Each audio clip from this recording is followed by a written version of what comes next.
And good Thursday morning. It is Thursday, December 31st, 11:31 a.m. And Mr. Frank Prosnich joins me. Frank, Happy New Year. And Happy New Year to you. What a great way to end 2020 on, I think, an up note. And then we begin all over again tomorrow.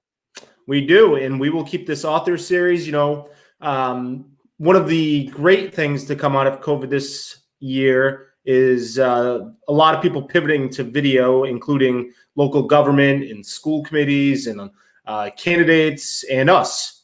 We have pivoted, and I have to go do a count because we were talking about this in the green room beforehand, and we had to have done more than 200 of these this year because I know we did at least 80 with political candidates. Right. And it's been a great way to bring people and the faces of people. And we have talked to everybody from just last week. I had Stephen Pryor on to authors and school committee members and et cetera. So we've been here, there, and everywhere without leaving our homes. Yeah.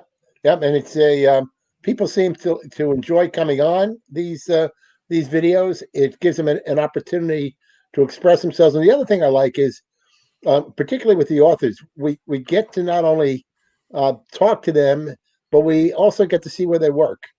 And it gives us a little better insight into those individuals. And the author we're going to talk to today has a little bit of experience writing. Yeah, just a bit. Julien Ayotte, I think that's the way you pronounce it.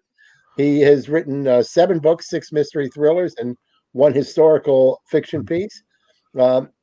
He waited a while before he got into this writing thing. He decided to be in the world of business, but then took a left turn and became a novelist. Good morning, Julien.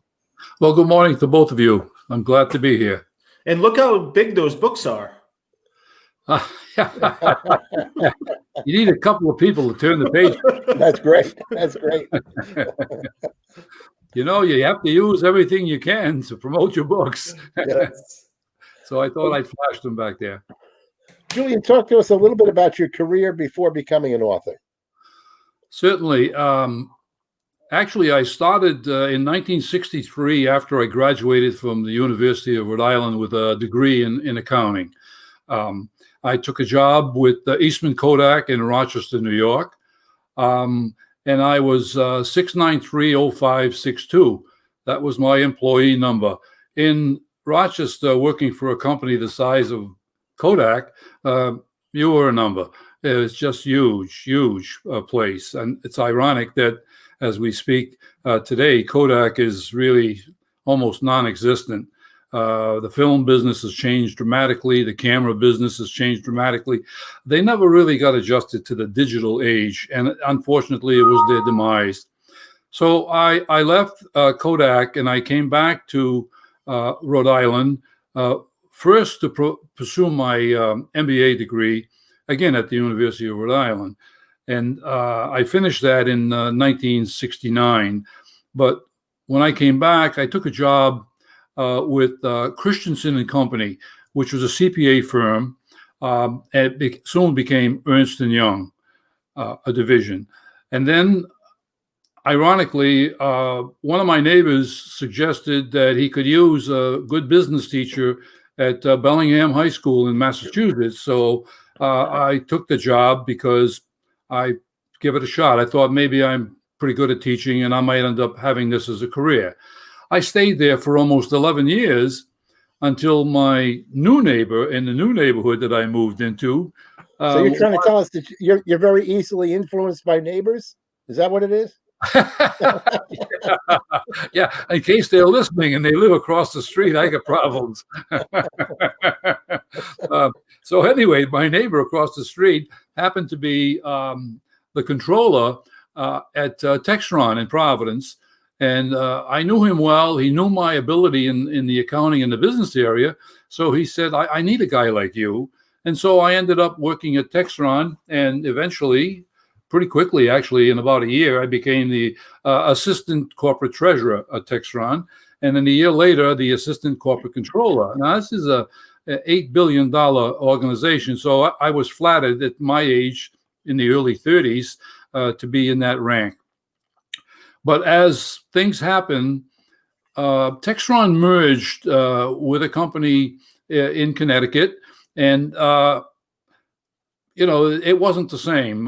When you merge two companies, there are excess controllers, excess assistant control, too many people in a corporate office. So I decided perhaps it was time for me to move on, and I went to work at a law firm. At that time, Partridge, Snow, and Hahn, the three people who still carry the name today, were part of another law firm in Providence, and they wanted to start their own, but they needed a business guy to come in there, an executive director to run it.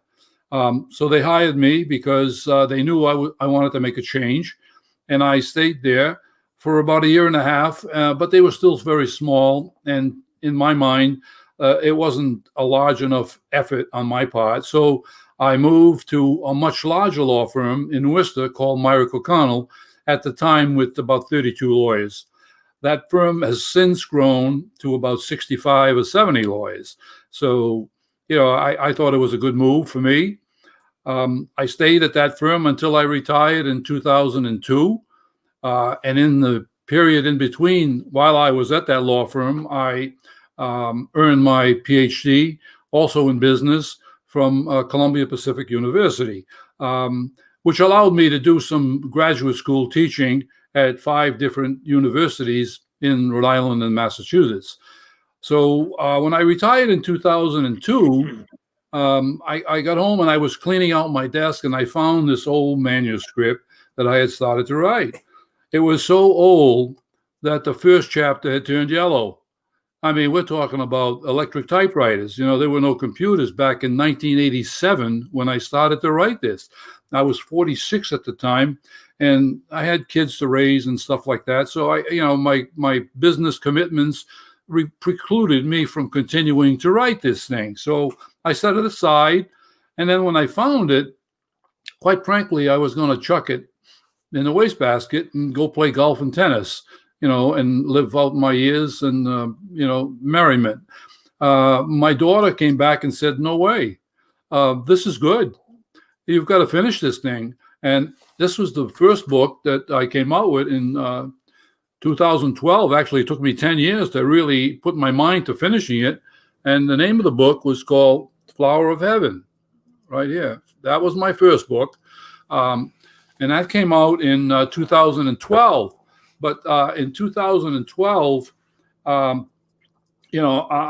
it's amazing when you start to write. And I didn't know this. I knew nothing about writing. So I had everybody's help from the publishing house, which was at the time CreateSpace, to work with me in editing, formatting, all of the stuff that is, you don't even think about. You say everybody in his lifetime, and probably including the two of you, have said, someday I'm going to write a book. And I've heard it so many times, and I tell them, do it. Well, I did. I wrote a book, but I didn't realize that to create a cover, a back cover, a synopsis for the back cover, formatting the book into various chapters so that it fits into a certain, all of this stuff is like, whoa, I thought you just wrote a book. The long story short was that, I probably spent upwards of $2,000 to $3,000 to get my first book published because I didn't really know how. And to try to get an agent is very, very difficult these days. You either have to luck out or know someone in that business. And I had neither. So I decided that if it's going to get published, that I'm going to do it myself. Well, can we backtrack just a little bit? I want to go back to the manuscript. When did you actually start that? What motivated you to start that? Why did you put it aside? And was that the basis for that first book? Good question. I know a lot of priests in my lifetime. As a matter of fact, I play golf with several priests. And the irony of it all is that, they're great people. Their career, if you will, is religion, okay? But they are just like you and I. No, really not much different. The difference is that they they take an oath of celibacy, and they're expected to adhere to some higher standards, perhaps, than most people do. I said, supposing, which is not unusual, that this young, newly ordained priest goes on a holiday in Paris, France, and he meets a tour guide woman, a young, very attractive woman, and he has an affair. He really doesn't want to. It just sort of falls into it. He regrets having the affair, but it's over. So he parts with the young lady, comes back to the United States, and leads his life as a parish priest, just like any other priest would normally do. The problem is that the young lady is pregnant. She ends up bearing twin sons, which he doesn't know about because she figures he's a priest. I found out he's a priest. He lives in America. I'm here in France. Why would I call him and tell him about this? So she cannot raise him, or the kids rather. She cannot raise the twins. So what she does is she gives them up for adoption. A normal move for someone who is penniless and doesn't have the wherewithal to raise children. She's just 20 years old. 35 years later, this priest in America gets a letter saying that you are the father of twin sons that I bore years ago, and I need you because I believe they are in trouble. That's the whole gist of the first book. I don't have a clue where in the world I got this idea from. I really don't. And I can tell you honestly that every single one of my 7 books, I don't have a clue where they come from. I can't tell you what's going to happen from today to tomorrow when I start writing a book. I do not lay out a plan, an outline, and all this stuff here with the great endings. I can't even tell you how it's going to end until I do it. And I have to tell you, remarkably, they have all been extremely successful. And to this day, my wife still asks, who are you? Where do you come from? Where do these ideas come from? And I swear, I do not know. I have an idea now for my next book, and it may not be anything, but I read about a Russian spy who died at the age of 90-something years old, and he was an American. And there doesn't seem to be much written about him, but he was a pretty dangerous fella, which is something that I might look into. But if not, it'll be another idea that'll come up. But if you're asking me, in 1987, I had a moment on a weekend, and I just said, I'm going to start writing. First thing you know, I had written about 10 or 12 chapters, Frank, and I said, I had to put it aside. I just had too many responsibilities to take care of at law firms. So I decided that, I never would have actually continued it had it not been for my daughter's encouragement to do so. What motivated you in the first place to start that book, and and did you have any formal writing training? Well, in a way, I did. When I worked for the law firms, I was in the Association of Legal Administrators, which is a large organization of executive directors of law firms. And it's kind of like, if you were a CPA, there's a CPA organization. Yeah, and if you're in any kind of a field, human resources, there's some Human Resources Association. So I belong to the Association of Legal Administrators because that's what I was.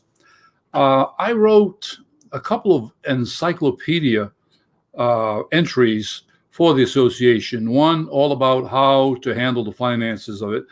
So I had a lot of background in writing.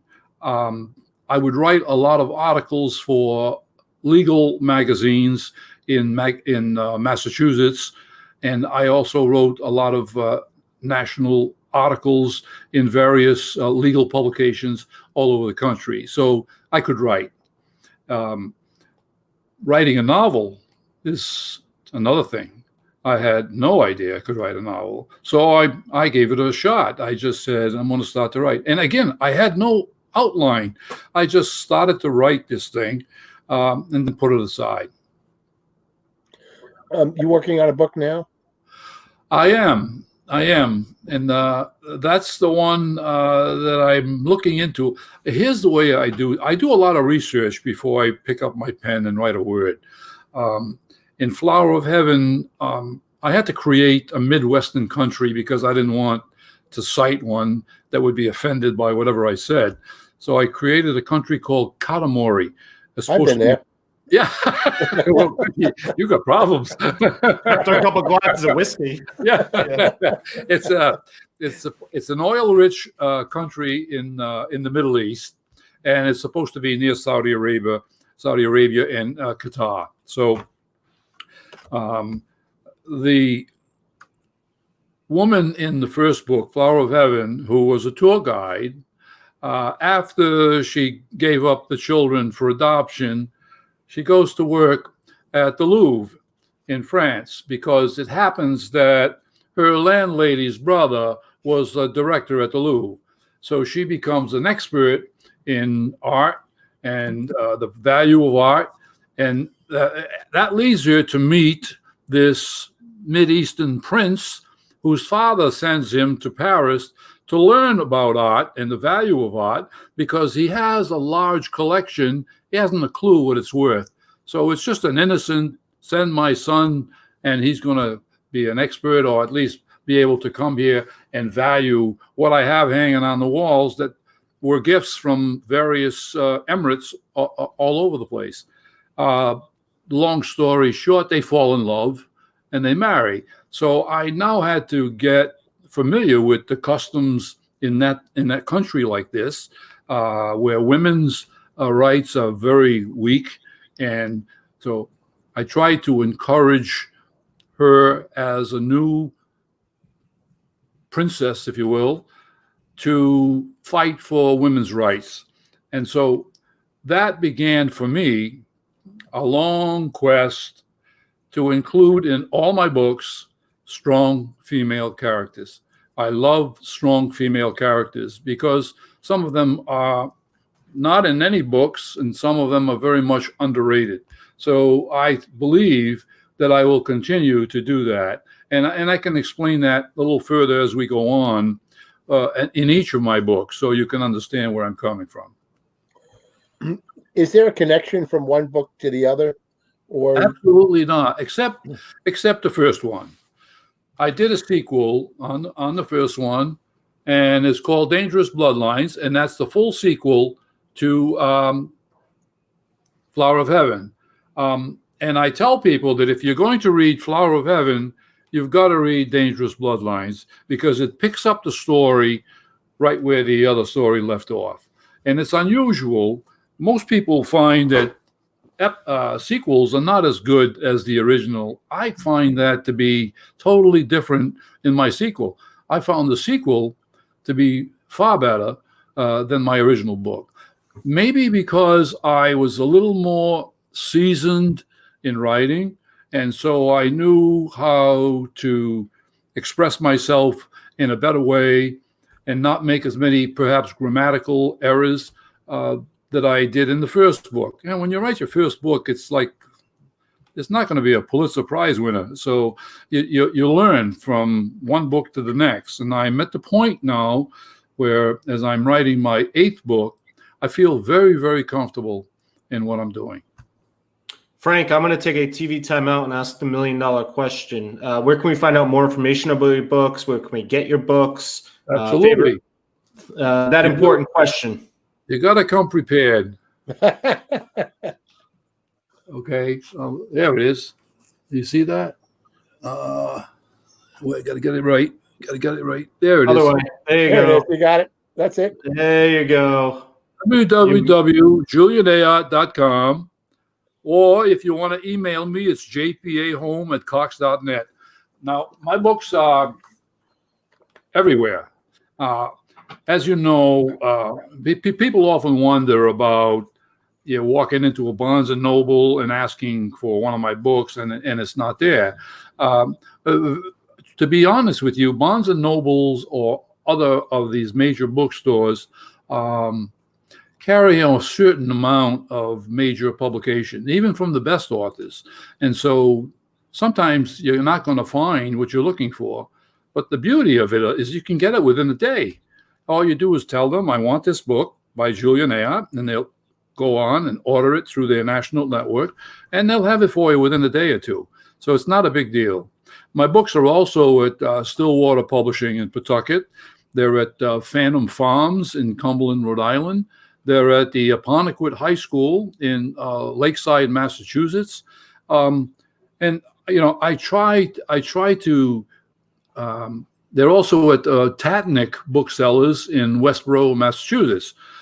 So my books are all over the place. But primarily, if you want a signed copy, you have to go to my website, www.julienayotte.com. But I have links on my website to all the ebooks that you can get it on the Nook, on Smashwords, on Kobo, on Google, on Apple, Amazon Kindle, you name it. My books are everywhere. You mentioned that you had this propensity to develop the female characters. Yes. I wonder why that is. And then second to that is whether or not there's a message that you're trying to deliver through these characters. Well, I think you're right in both cases. I have a wife of 57 years, and I don't think you get to be married for 57 years with the same woman unless you have, I believe, in my sense, a strong female character. And I just felt that my daughters I have two daughters and a son, and my two daughters are very strong characters. They have key jobs in the industries that they're in. And I sometimes wonder if a lot of these women in leading roles are not as appreciated as they should be. So I decided early on that I would create strong female characters in every one of my books. They may not have the lead role, but they would be a strong female character, and I've stuck to it. And I'm glad to have done so. Are these characters a reflection of your daughters, your wife, in some way? Yes, they are. I believe that both my daughters and my wife are very independent in nature, but they're very supportive at the same time. So in a role like Flower of Heaven, where you have a young, innocent girl who's a tour guide, and she becomes pregnant and has twin sons and gives them up for adoption, that's a hell of a lesson in reality, right off the bat. And so she has to become strong to survive because she's on her own, and she does. I mean, she ends up becoming the queen eventually of this Middle Eastern country, and she gains the respect of all the women in her country because of the things that she brings to the women of that country that they never had before. I mean, I saw a picture in the Providence Journal the other day of an Arabian woman driving a car, and to them that was like a big thing because they couldn't drive before. They weren't allowed to. That's the So I said, someone strong has to come out of the woodwork to make a lot of this be believable. So the sequel, in Dangerous Bloodline, even brings out more of her strengths as we find that the search to find their missing twin sons really develops into quite a story at the end. In my third book, which is A Life Before, over here, I took a young college student who was 19 years old, and she had a little reincarnation in here because she would have these nightmares of a young woman's murder that occurred in Rhode Island 20 years earlier. She didn't know why she had these dreams. The doctors said that they'll go away. They're probably from watching TV, something you read in the newspaper. And as you get older, the dreams will disappear. But they got worse. They got to the point where she realized that she, in fact, was the reincarnation of this murdered woman. And she helps to solve a 20-year-old Rhode Island murder case. Strong woman, very strong woman. In the next book, which was called Disappearance, I always go the wrong way. There it is, Disappearance, which is somewhat highlighted behind me, but you can't see because my back is blocking it. I take the witness protection program to the ultimate. Not too many people know about the witness protection program, and that's deliberately so. They don't want you to know about it. But the truth is that people who are in the witness protection program aren't as well off as you think they are. Not only do they uproot their entire family or their friends, and they just go to another location, which is not of their choosing, by the way, because if it's of their choosing, other people would know it. So they're not going to send you where you want to go. They're going to send you to some place like Worley, Idaho, or some unknown place that really isn't the center. They're not going to send you to a major hub like Chicago or Los Angeles. They just don't do that. And everyone thinks that these people live the life, of Riley the rest of their life. Quite frankly, they get just enough to live on for like the first 6 months, and then they've got to find a job and be on their own. They're always under the protection of the witness protection program, but they're not under the financial support of the witness protection program. Supposing a disgruntled U.S. Marshal has a list of all the people in the witness protection program, over 8,500 people, and he starts selling it to people who have it in for each of these particular witnesses. And he does this not because he's just vindictive. He does this because he believes strongly that many of these people in witness protection program are still committing crimes, even in their new lives. They're once a criminal, always a criminal attitude. So he finds some of these that he knows are still committing crimes, and he orders hits on them for them to be killed. And what we do is try to search throughout the story how we're going to stop this from continuing. And there's a woman who happens to be the assassin's wife, who's a very strong character in here, and she helps to solve these crimes, not even knowing at first that her husband was involved. That's that story. The next book, Codename Lily, which is this one right here, Codename Lily, is absolutely my bestseller. I don't know if I can say that it's the best book I've ever written, but it's a true story. And that's why I think people can relate to it. This is about a 22-year-old Belgian nurse who became a key member of an escape network during World War II. The escape network was called the Comet Line. Her real name was Micheline Michou Dumont Hugues, very French. She was born at Dumont, D-U-M-O-N, and then married a guy named Hugues.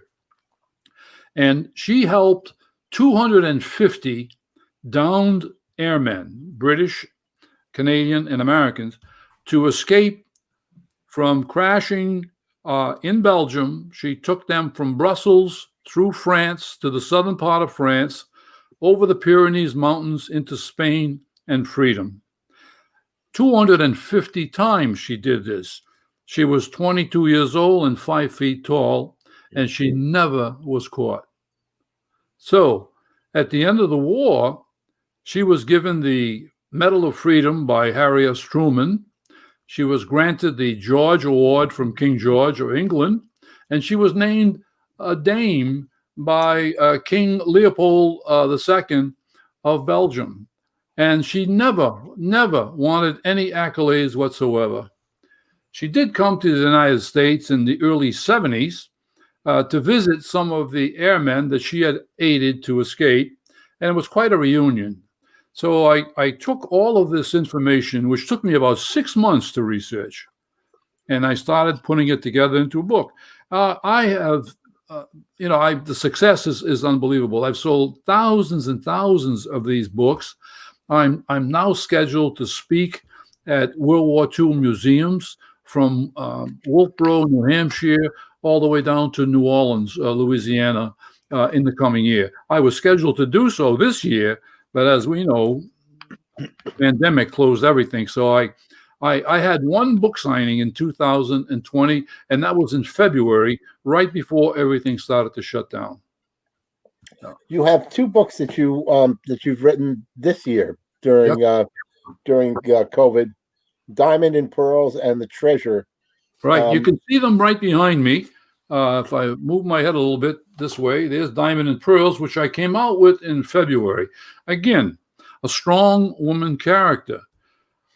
We have a woman who is a real estate agent, and she can't seem to make ends just selling real estate. So what she does is she decides to burglarize homes. So she's a burglar, a female burglar. She goes to one home and she ends up stealing a strand of pearls that are very valuable. And the people who lost these pearls in the burglary reported to their insurance company. The insurance adjuster's name is Drew Diamond. So you see the name, Diamond and Pearls.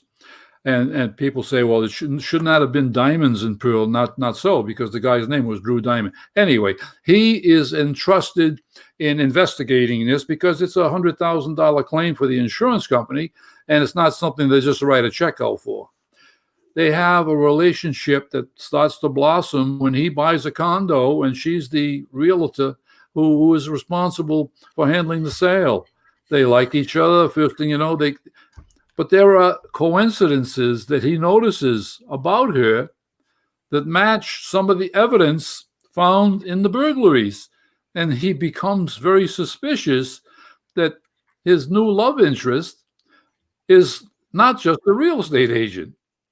So that was Diamond and Pearls. So I can't tell you how it ends because you wouldn't buy the book. There you go. and the next book, The Treasure, that came out in November, just about a month ago. And again, it's got a strong female character. But this old veteran in Nova Scotia, who was a U.S. Vietnam veteran, a colonel, he and his wife decided that they wanted to retire in Nova Scotia, and they did. And about a year or two ago, his wife died, so he was alone. He gets 2 boxes from an old captain comrade who lives in Turks and Caicos in the Caribbean. He hasn't a clue why he got these boxes, but there's no note as to like a letter from the guy, but he knows it's from him because it comes from Turks and Caicos and it has his return.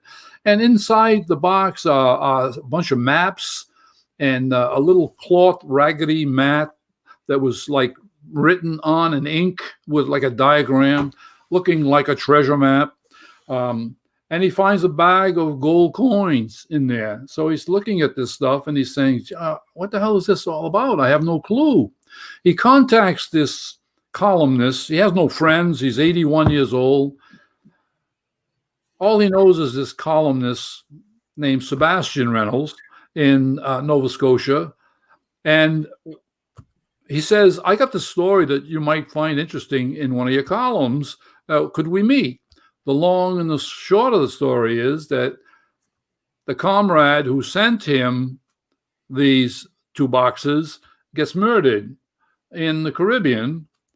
And an acquaintance of this columnist knows someone who knows about maps and buried treasures and the like.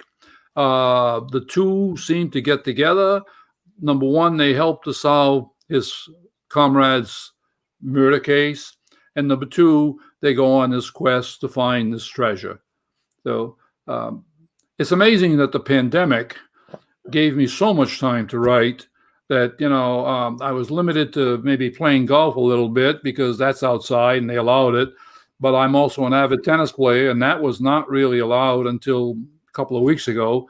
For some reason or another, they thought that even if you played tennis with a mask on, that you were going to be a threat, to either catching or passing on the virus. So I couldn't do that. So, limited time to do much outside caused me to decide to write inside. And so I never in my wildest dreams expected to come out with a book in February and then another one in November. I mean, that was wild. You seem to have an incredibly vivid imagination that creates these fairly intricate books. Well, my wife will say to me, first, she never knows what I'm writing about. She just sees me sitting there, and I write longhand. I write everything longhand, and then I type it onto my computer and then make, corrections and editing and that kind of stuff. But she doesn't ask me what it's about. She doesn't ask me how it's going to end. Number one, I don't know how it's going to end. I don't know where it's going to go from today to tomorrow. I have no idea what the next chapter will bring. I just create it as I go along. And then, if I don't like the way it sounds, I move things around or I eliminate things.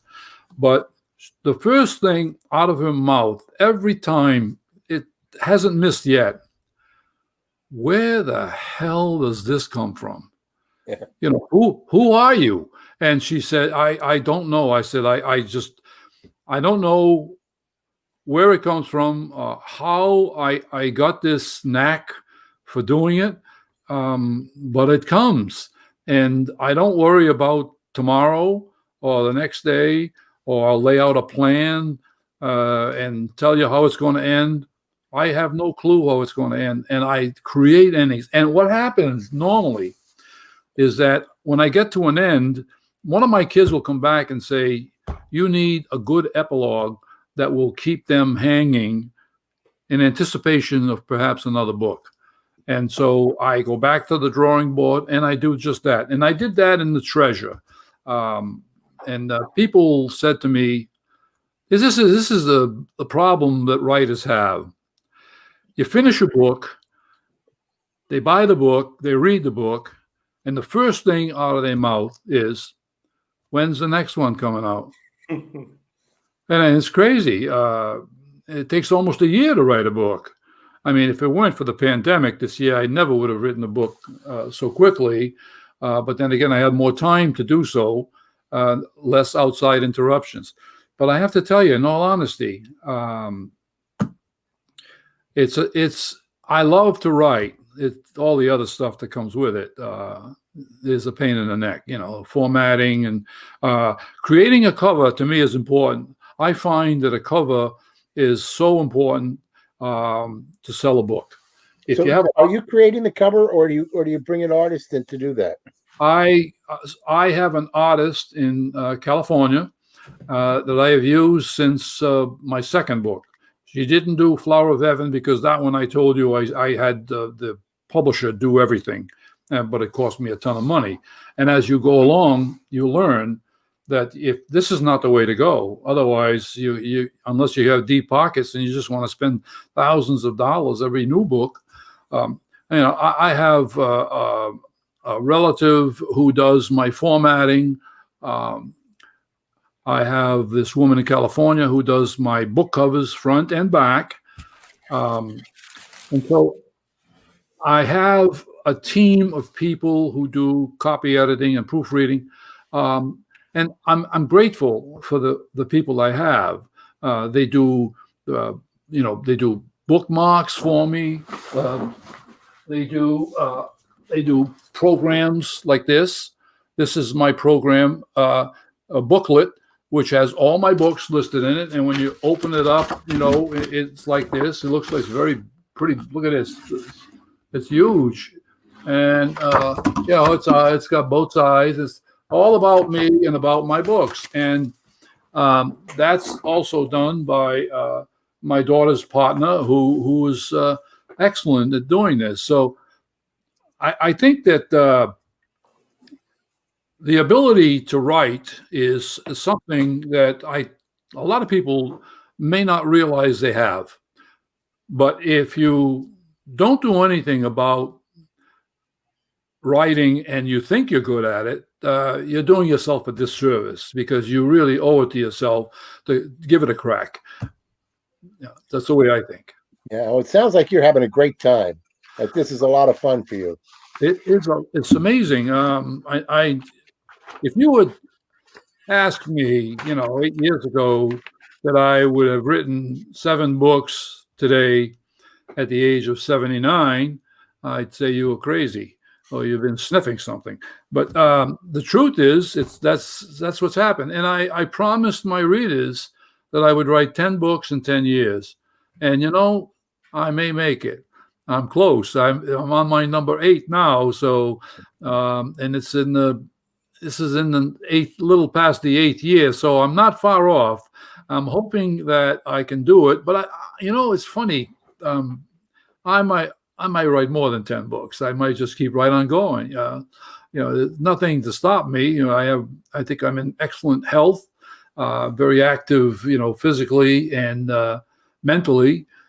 Some people might not agree on the mental part, but in any case, my books have unbelievably been successful to me. Every single one of my books gets accolades from some organization out there, and it's very flattering for me.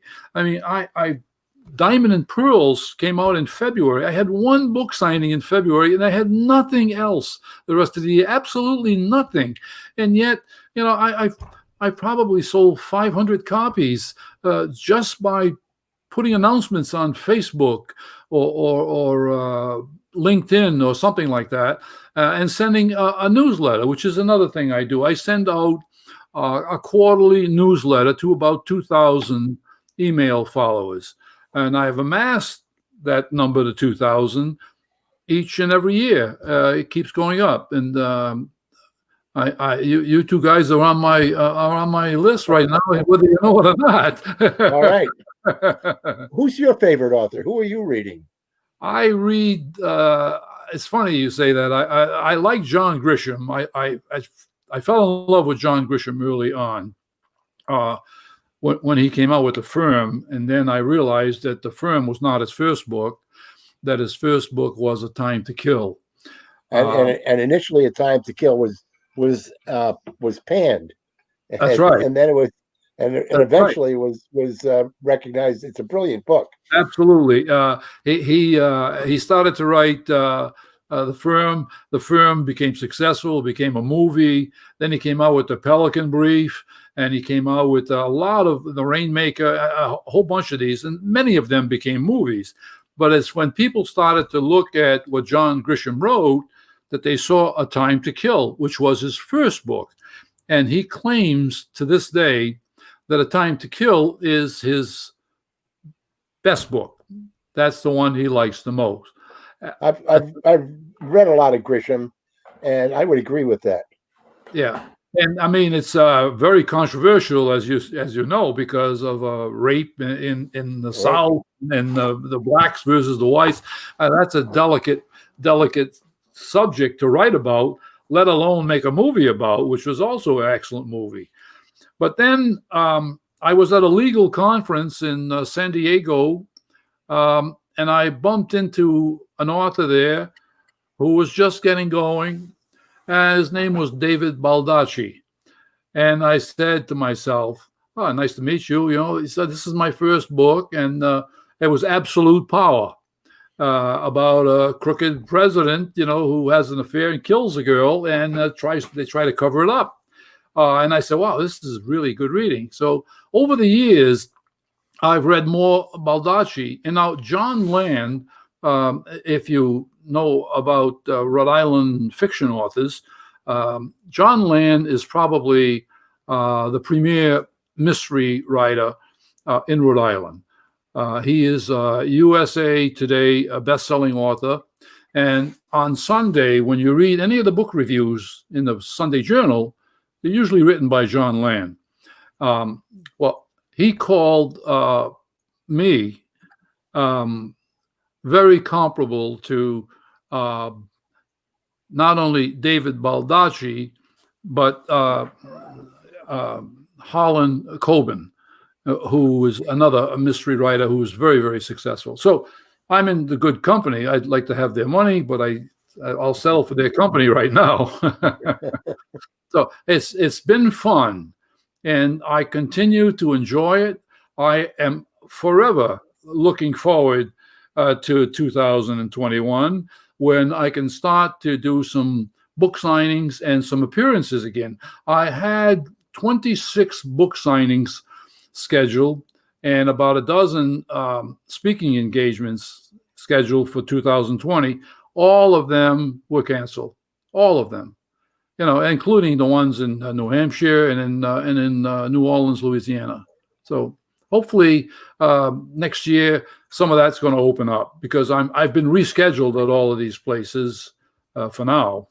So we'll see. Well, let's hope 2021 is a better year than 2020.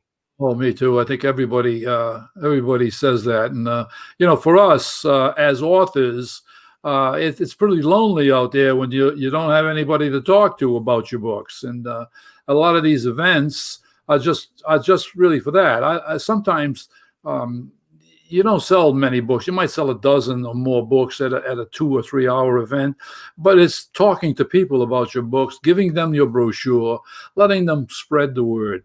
And I was featured in the Sunday Journal on the front page in a spread by Susan McDonald as an author to be reckoned with or to be looked at because of what I've done at my age, where people are not doing much of anything. So I'm happy to be in physical health and the mental capacity to be able to come out with book after book. So. All right. Excellent. Well, Julien, your website is scrolling along the bottom there, and Yes. we encourage people to go and check out more about your books, your events. They can contact you and et cetera right on your website. That's fantastic. I really appreciate what you guys do for authors. We need as much support as we can get, and you guys are right at the forefront. Thank you very much. Well, we appreciate you being with us. Got a little bit of love here. At some point, Joan said, "This is what makes them great." I assume that is about your books. And Stephanie said that she's looking forward to reading the first two. She put that comment up while you were speaking about the first two. So, and then Jonathan says hi.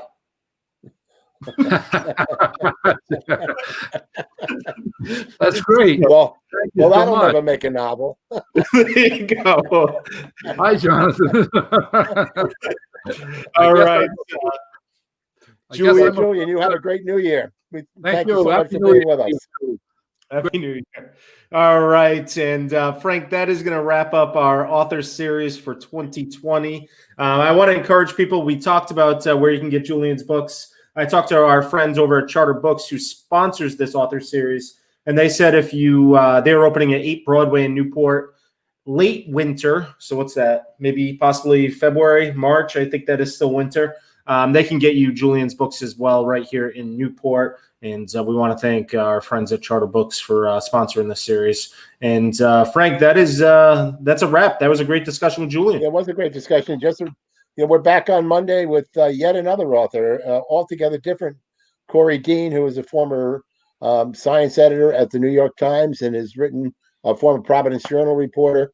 She's the writer in residence, I believe, at Brown University, and has written some science books for people who don't understand science. So she's should be a lot of fun. Big on climate change. So we look forward to that on Monday morning. I have a lot of reading to do here before we're just my list is getting long. Also, Charter Books wrote a story for us looking back at some of the books that were their favorites from last year, as well as a preview of what's to come next year. You can find that on WhatsUpNewp.com as well. Some really good stuff there. And we are in our 2020 recap, our 2021 look forward. Lots of content from you, from Ken, from me, from our other contributors. So a lot of looking back at the year. It's not all COVID, believe it or not, and a lot of looking forward to what's coming next year. Absolutely. It's going to be an active year in 2021. The legislature with a lot of pent-up energy because they haven't really met in 2020. And they convene on Tuesday. So Yep. it's going to be interesting. All right, Frank. Well, Happy New Year to you. I'm sure I'll talk to you in just a couple hours via email, and we will talk soon, my friend. Very good. Thank you. All right. And on behalf of Frank Prosnitz, as well as all of us here at What's Up Newp, we want to thank Julien for joining us to chat about his books, JulienAyotte.com, and you can read all about his 7 books there. Again, check out charterbookstore.com, where you can get free local delivery and in-store pickup. Store opening, brick and mortar store opening in the winter. Thanks for watching.